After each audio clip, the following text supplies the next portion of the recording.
Hello friends, welcome to the next tutorial of Bug Bounty Hunting program. In this tutorial, we will be focusing upon the bugs that are in scope and the vulnerabilities that you will find in a website.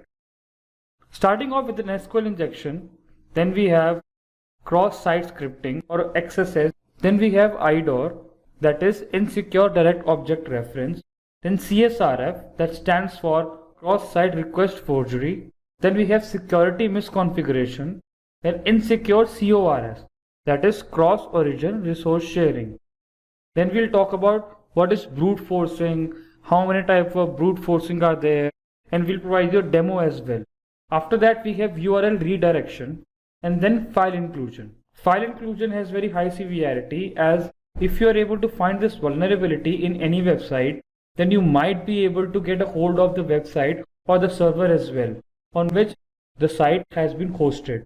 Apart from it, we'll also talk about what is server-side request forgery, and there are few more things that we'll learn throughout this course.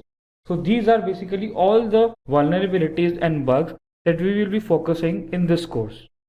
That's all for today. Thank you for watching this tutorial.